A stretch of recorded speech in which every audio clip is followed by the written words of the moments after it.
Where to go? Oh, there we go. So hello, Remote Teaching Development Week. My name is Sandra Murray. I'm the program coordinator for the Center for Teaching and Learning, and I would just like to welcome and thank our Vice Provost Teaching and Learning, John Pierce. Go ahead, John. I'd like to add my welcome to Remote TD Week.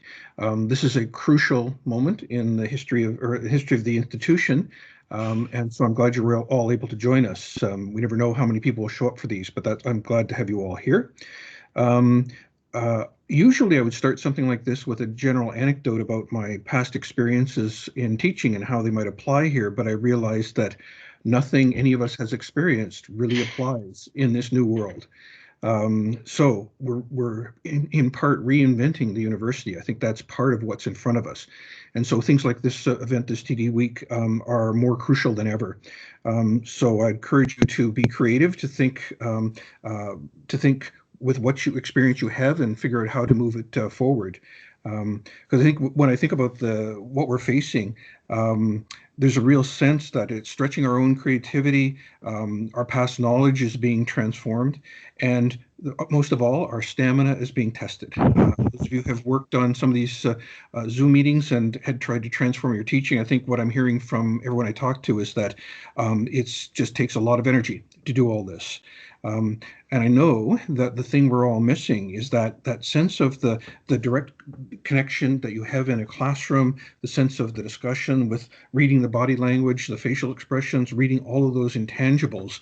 I know how crucial that is in teaching, and I can only think that's going to be one of the bigger challenges is having to overcome that through a technology that sometimes helps us, but sometimes resists us.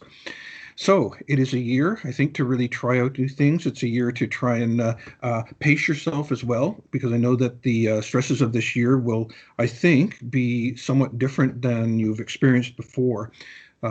So I hope that the program today, there's a lot of different elements on the program that are going on today and throughout the week.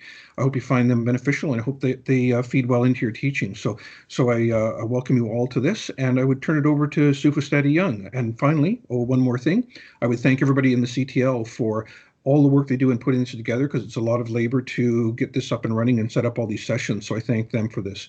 So I turn it over to the director of the CTL, Sue Fostaty Young. Sue? Thank you, John. Hello, everybody. As we get started, I would like to acknowledge that we're taking part in this webinar, and I, for one, because I'm in Kingston, close to Queen's University right now, want to acknowledge that I'm situated on the traditional and unceded territory of the Haudenosaunee and Anishinaabe people. And I think it's really important for us to acknowledge the lands that we're on. I like to start off my sessions every time with a land acknowledgement and express some appreciation for being here, being able to work and live on these lands. And as I look out my window, I'm also grateful for the temperatures that we're enjoying now, because up until recently I had no air conditioning, so it was really warm doing these kinds of webinars. Anyway, I'm appreciating where I am right now, and I invite you all to do the same.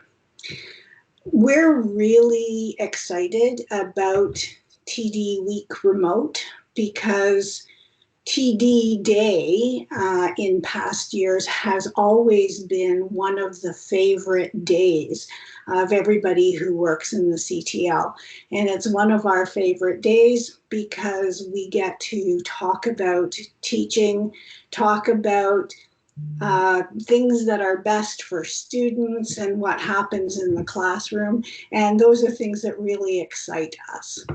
We're really excited to have 330 people registered in this week's events. So my time with you here is not going to take a half an hour, believe me. I just want to tell you a little bit about the CTL and the services that we're here to provide and help you along the way with, and to also talk a little bit about the kind of orientation we're going to invite you to take to your TA experience or to your first teaching experience. Typically, TD Day is a series of about 30 concurrent sessions that happen in stages throughout the day.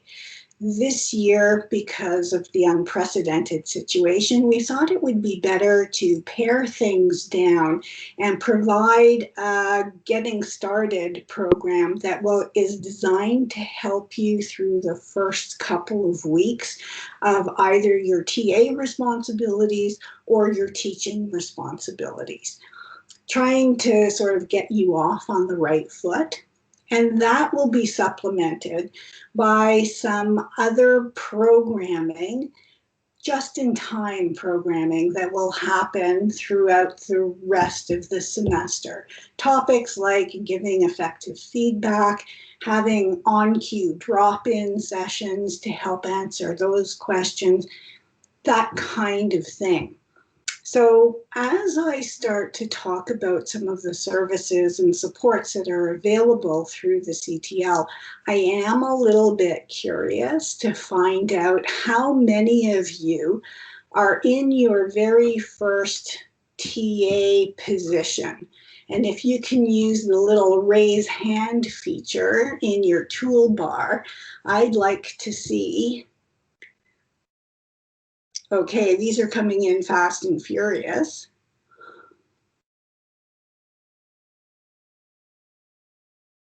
I'm going to give you a couple more seconds to, and I realize that if some of you hadn't downloaded the app, you might not be able to raise your hand.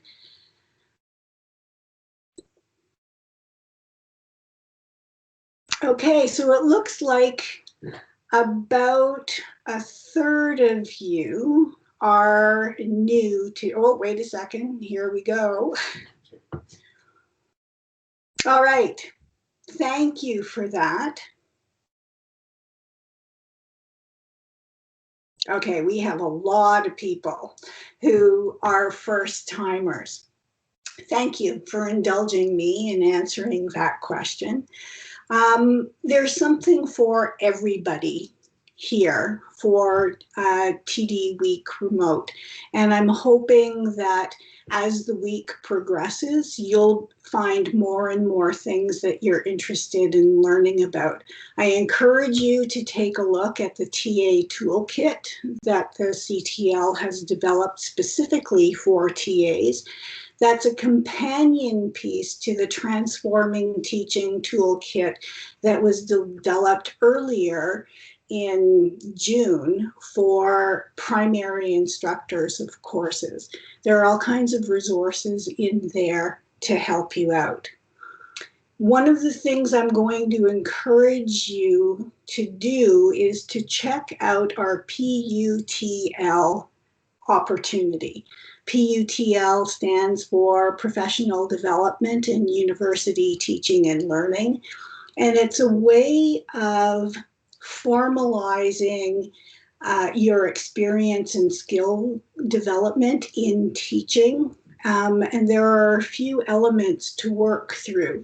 So if you think that teaching is something that you really want to make sure that you document, you might want to check out the PUTL program. Have a look at it on the website, and I'll give you more details about that later. What I would like to do right now is to share my screen, talk a little bit about what the CTL does, and then talk about the orientation to teaching that I was talking about. That way you don't have to listen to me the whole time. Now let me just, here we go.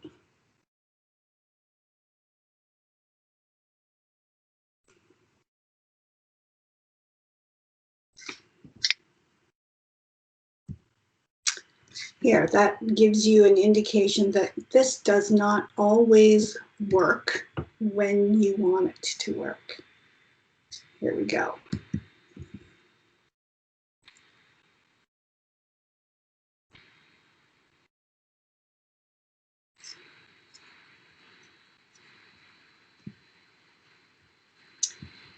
Okay, that's not going to work, so we'll have to do it without the slides. Well, we can see the slides. It's just that we see the presentation, like your view that you would see on your laptop without full wait. screen. Thanks, Sandra. You're welcome. Okay, is that better? I don't see them. I did see them before, but now I don't. It's kind of like Bigfoot. Okay. Maybe we just won't use slides. Okay. All right. Could you try it just one more time, and then we'll let you know when we see them? Okay, I will.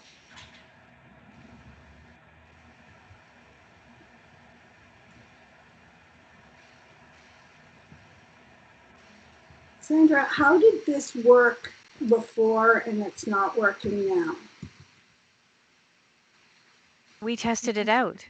I know. And it worked perfectly, beautifully.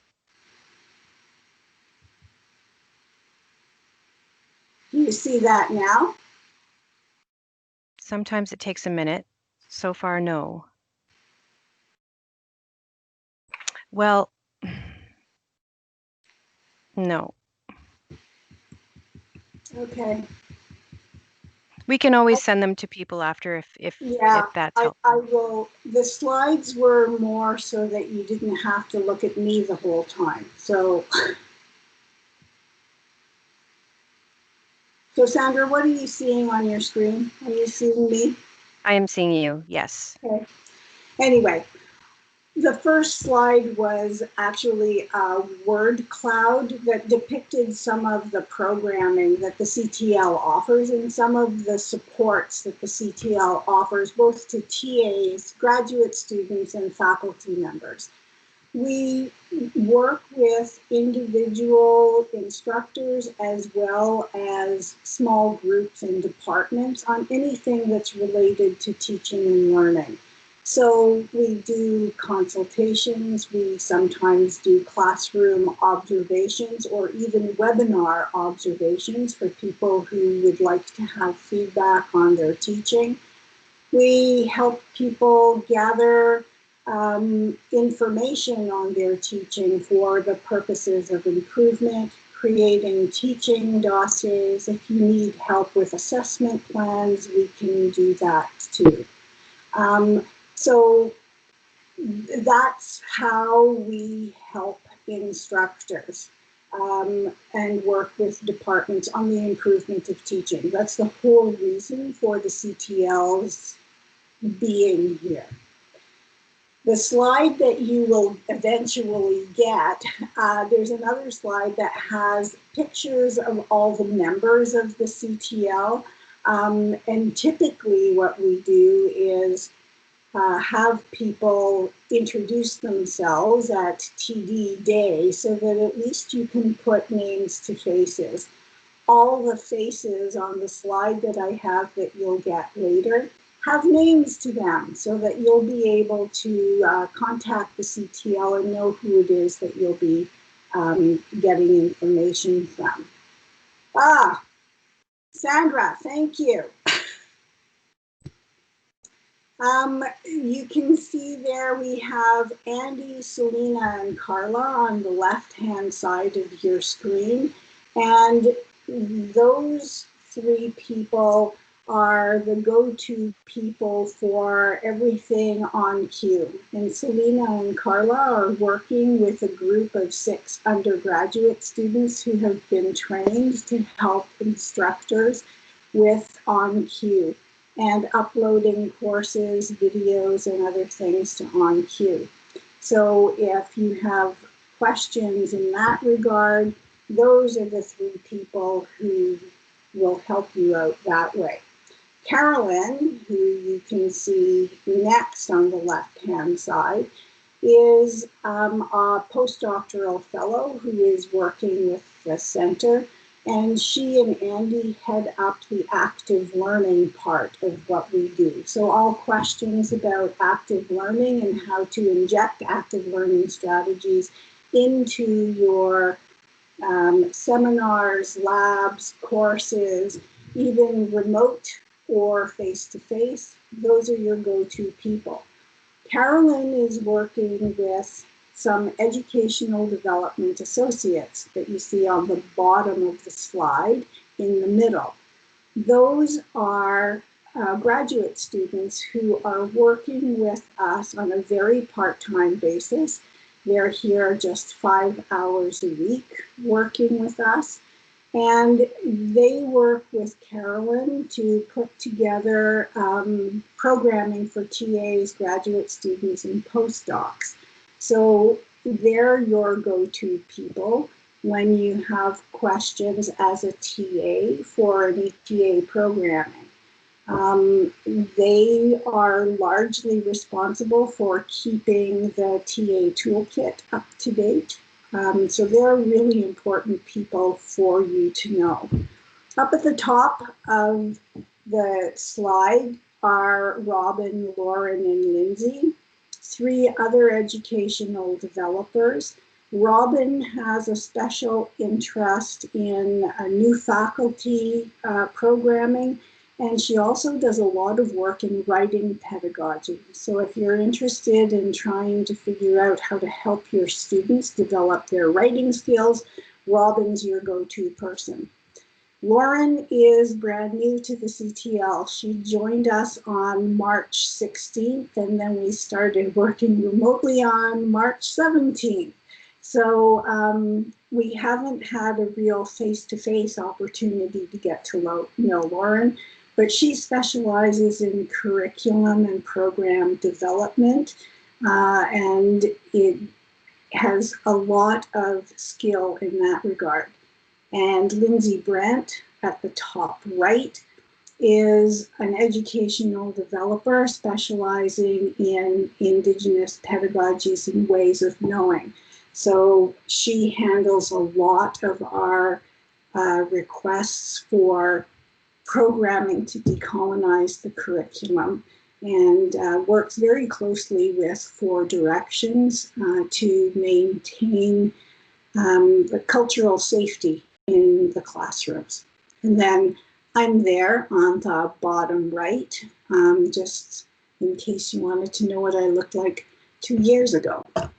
Sandra, can you switch the slide? As we were, this is the slide that I was telling you about. We've already talked about a lot of the programming in the CTL. When we were preparing to switch to remote learning and figuring out ways to support our instructors and TAs in remote learning, we heard a lot of people saying that they were having to go off script. And going off script meant ad-libbing. It meant improvisation.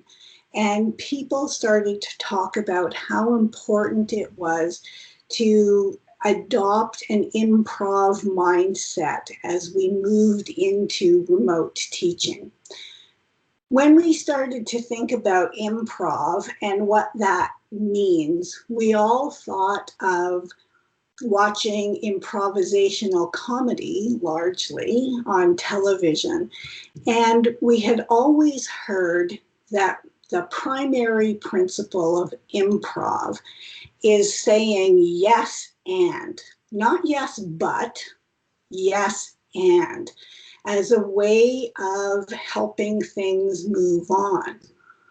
As I thought a little bit more about improv, I started thinking there are a lot of principles of improv that apply to teaching, but I'm not really sure that yes and is the first principle of improv. So I started to do a little bit of investigating, and decided that yes and wasn't the first principle. So I put a big X on that. So Sandra, thank you. So I came up with the Sue Fostaty Young principles of improv and how they're related to teaching. Sandra, thank you. So Sandra, do a double click, please. There we go. I think that the first principle of improv is initiation, because improv requires that you have an intention or an orientation, and so does teaching.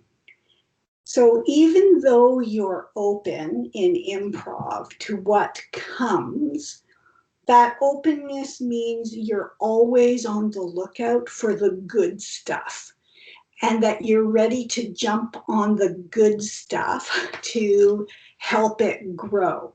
Nothing happens by default. All the choices are active. And I think that that really applies to teaching. So I encourage you, as you move forward in your teaching for this year, not to make choices by default. Make them purposeful. Another double click, please, Sandra.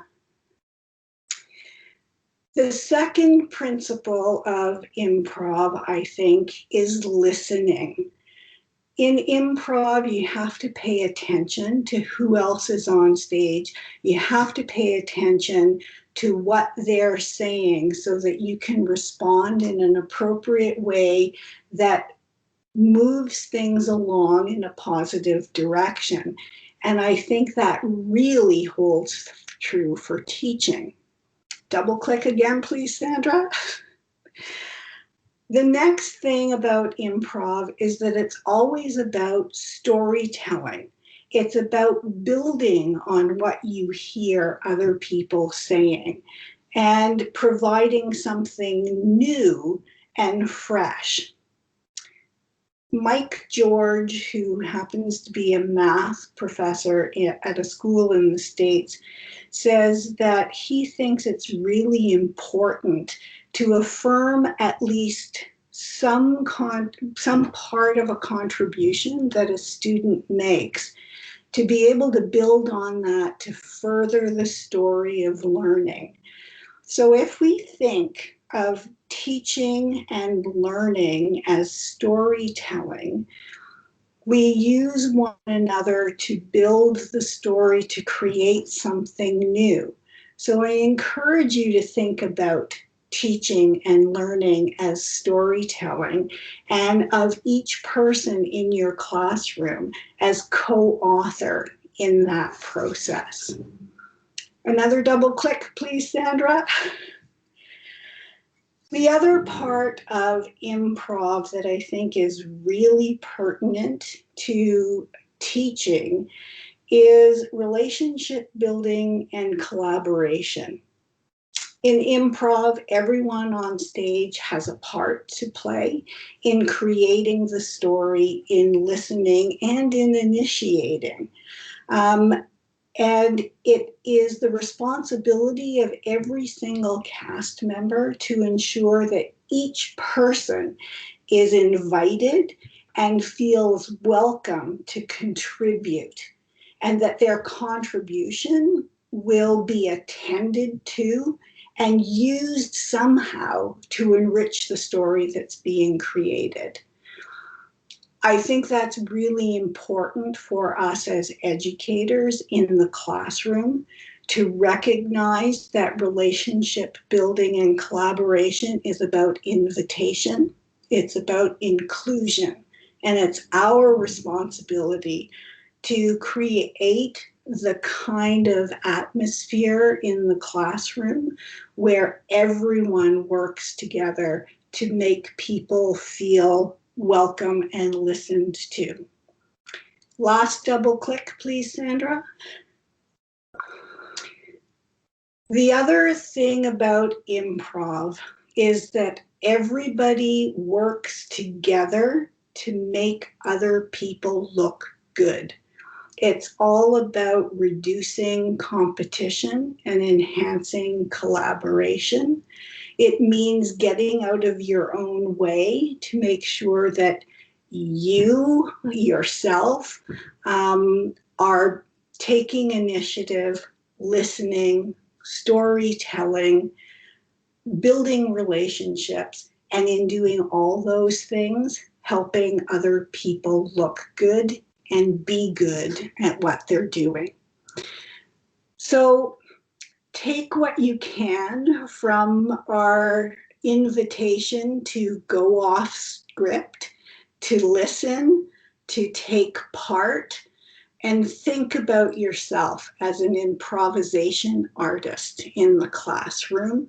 And make sure that you use the Center for Teaching and Learning. You use your faculty embedded teaching support units, because we're here to help you. We're here to help you look good. And in us helping you look good, we look good too. So I hope you have a great week in TD Week Remote. And I really hope that we get to know you all a lot better through the upcoming year as we work together to improve teaching at Queen's. Thank you.